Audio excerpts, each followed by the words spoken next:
Bienvenue au balado Reflet d'elle, un balado unique en son genre, conçu par et pour les femmes francophones de la Colombie-Britannique pour démystifier la réalité d'être une femme francophone dans une province où le français est en minorité. Parcourez le récit inspirant un à un. Bonne écoute! Hello à toutes, merci de nous rejoindre pour notre conversation sur comment se sentir soi-même à l'étranger. Nous sommes deux femmes, jeunes et dynamiques, qui nous retrouvons pour partager notre expérience en direct de Vancouver pour 2 épisodes. Ici Claire et je suis ravie de vous retrouver. Un petit mot sur moi, voyager est ma liberté. Je me suis lancé le défi de découvrir l'Amérique du Nord en 2 ans, avec sa magie et ses galères. Bonjour à toutes, ici Aurore, j'ai 37 ans, j'ai voyagé dans 40 pays, dont 23 en solo, autant dire, les voyages c'est ma passion. Je suis coach de transition et j'aide les gens à oser sortir de leur zone de confort tout en restant eux-mêmes. Que vous soyez en voiture, au travail, en vélo ou à la maison, on est ravis de partager avec vous cet épisode numéro 2 sur la découverte de soi en voyageant en solitaire. Claire, dis-moi, pourquoi tu as pris cette décision de partir seule en voyage ? Voyager seule me permet d'apprendre sur moi-même. J'ai ce besoin de me sentir libre et les voyages m'apportent ça. Voir le monde me permet de sortir constamment de ma zone de confort. Si, par exemple, un imprévu arrive, je suis la seule maître de mes décisions. J'apprends énormément sur moi-même, comme à être plus patiente et à m'écouter. Mais j'apprends surtout des autres, de leur culture et de leurs habitudes, et je grandis tellement émotionnellement et spirituellement parlant. C'est comme ça que je nourris ma curiosité et mon ouverture sur le monde. Pour moi aussi, la raison principale de partir seule, c'est la liberté et le bonheur de pouvoir m'écouter et écouter mes besoins. De choisir ce que je veux, quand je veux, comme je veux, sans faire de compromis. J'apprécie aussi énormément le fait de prendre le temps de ressentir les choses et de m'imprégner du moment présent et de mes émotions avec toute mon attention. Ça me permet de vivre un moment beaucoup plus fort et de le graver profondément dans ma mémoire. Ce choix, c'est aussi pour les rencontres. D'un côté, comme je suis seule, je suis plus accessible et on vient me parler beaucoup plus facilement. Et de l'autre, comme je suis seule, j'ai plus le temps et l'envie d'aller vers les autres. Ça marche dans les 2 sens. Un petit mot pour demander comment aller à un certain endroit peut se terminer en une longue conversation passionnante sur le pays et les endroits à ne pas manquer. J'adore vraiment ça. En parlant de rencontres, quelles sont les réactions de tes proches quand tu leur parles de tes voyages en solo ? J'ai la chance d'avoir un entourage assez ouvert qui me pousse à me dépasser. Bien sûr, ils ont quand même des doutes et des préjugés et je considère que c'est mon rôle de les rassurer autant que je le peux en leur prouvant que tout se passe bien.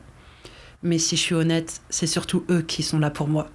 Quand moi je doute, ce sont les premiers à me soutenir et à me rappeler la chance que j'ai de vivre une nouvelle aventure. Par exemple, quand j'hésite à partir seule, ce sont toujours eux les premiers à me remotiver et à m'encourager à aller plus loin. Pour moi, ça n'est pas aussi simple. J'assume maintenant les réactions de mes proches ou des inconnus plutôt bien et je les prends avec le sourire, mais c'était plus dur avant.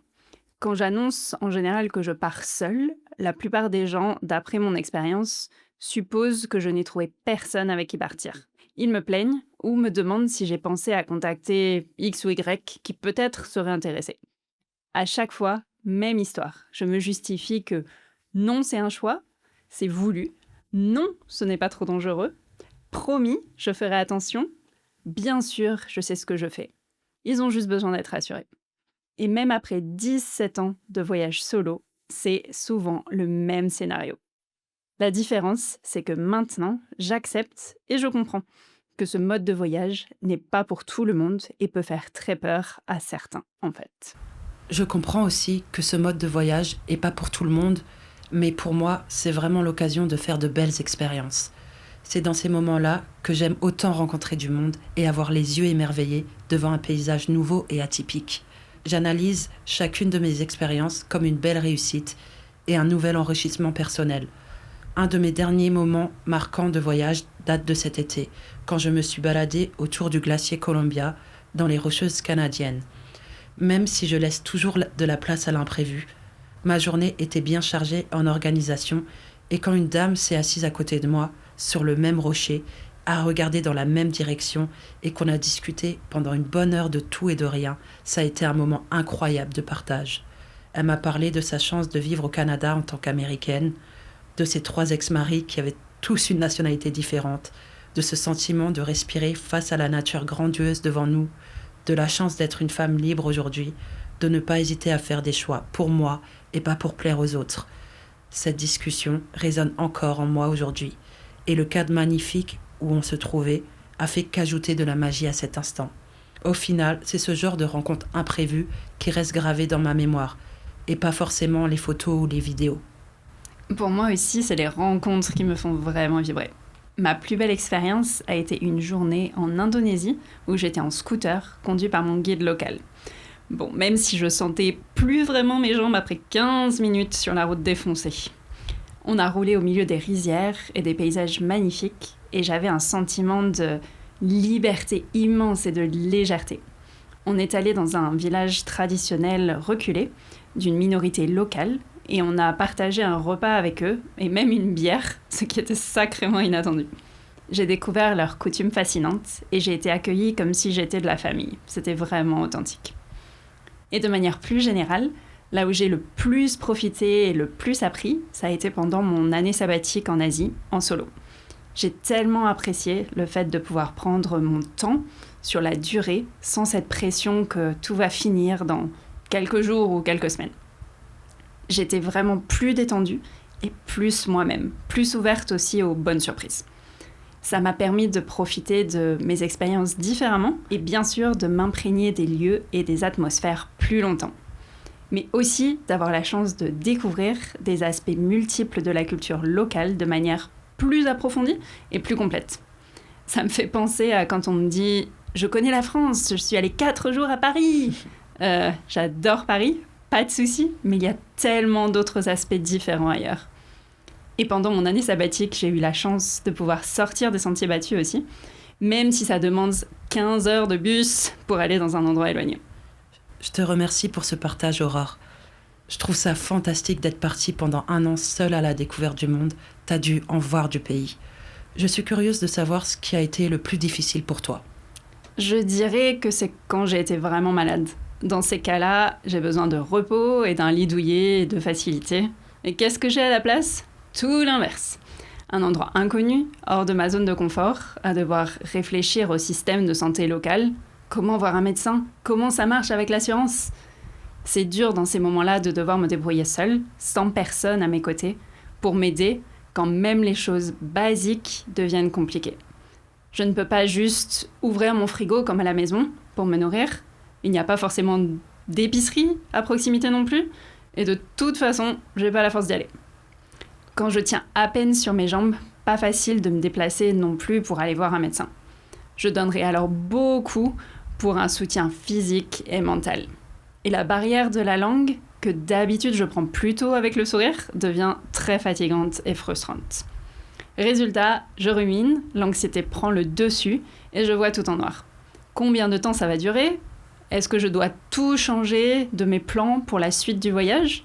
Quand est-ce que je dois vraiment commencer à m'inquiéter sur mon état de santé ?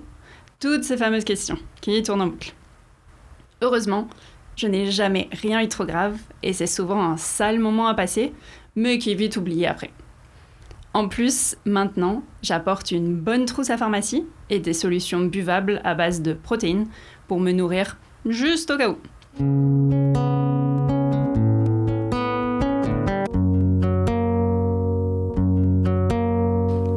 Quels sont les points les plus durs à gérer quand toi, tu voyages seule, Claire ? L'organisation sans hésiter.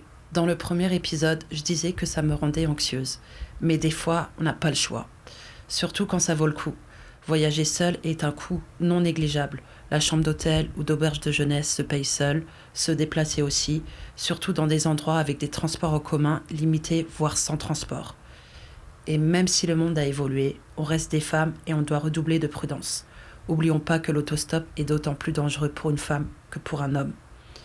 Après, je dirais également la solitude. Même si j'apprécie d'être seule, aller vers les autres peut parfois être dur psychologiquement. Pareil, ne pas partager une expérience peut être des fois lourd pour le moral. On aimerait pouvoir partager la beauté de nos aventures avec nos proches, mais ils sont souvent à 1000 lieues de pouvoir comprendre ce qu'on ressent sur le moment. En parlant de ressenti pendant un voyage en solo, quelles sont tes techniques que tu donnerais pour être toi-même ?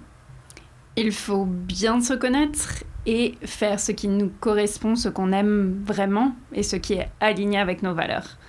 J'ai compris avec l'expérience que moi, c'était la liberté, la curiosité, la découverte de nouvelles cultures et aussi l'excitation de sortir de ma zone de confort.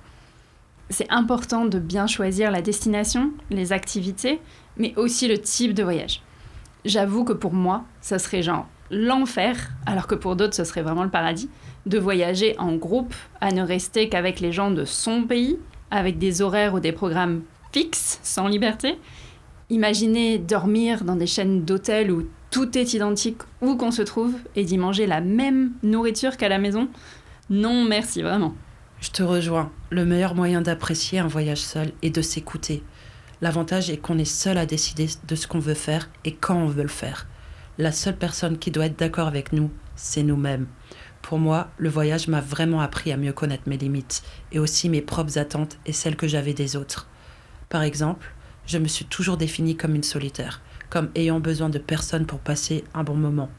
L'indépendance et la liberté sont pas seulement des envies, mais une partie de moi.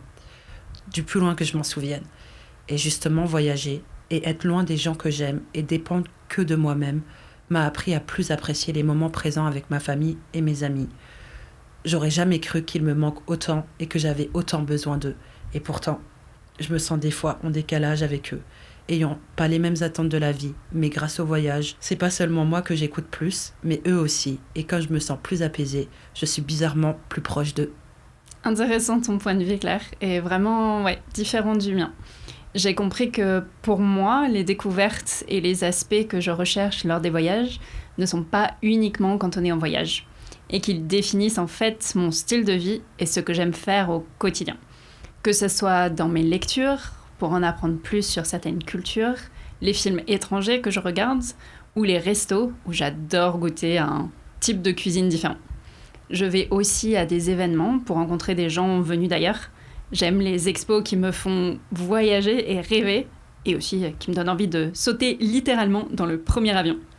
Et les voyages seuls ont eu un énorme impact sur moi, en me permettant d'augmenter ma confiance en moi, notamment hors de ma zone de confort, sans trop stresser des imprévus ou des malentendus. Au final, ça a été la première étape pour oser ensuite aller vivre à l'étranger. Pour conclure, qu'est-ce que tu dirais à ces femmes qui veulent tenter cette aventure en solo ? Fonce! C'est une expérience tellement enrichissante qui fait beaucoup mûrir, tu ne le regretteras pas. C'est vraiment du temps pour toi, pour te connaître et pour te challenger. Mais au pire, si tu réalises que vraiment, c'est pas ta façon préférée de voyager, tu peux toujours trouver des compagnons de voyage sur place qui en cherchent. Et également un conseil, prépare bien ta trousse à pharmacie. Ouais, la trousse à pharmacie est pour moi aussi une bouée de sauvetage. Je l'utilise jamais, mais savoir qu'elle est là en cas de besoin me rassure énormément. Si j'ai un conseil, ne pas hésiter à sauter à pieds joints.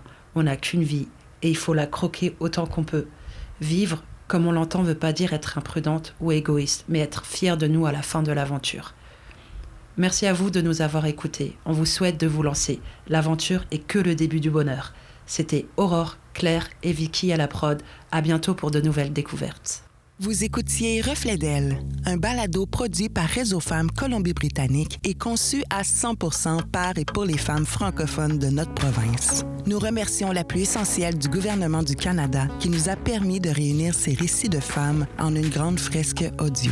Nous remercions par ailleurs Véronique Trudel pour sa précieuse contribution musicale. Si vous avez aimé, n'hésitez pas à partager avec une personne qui l'appréciera à son tour.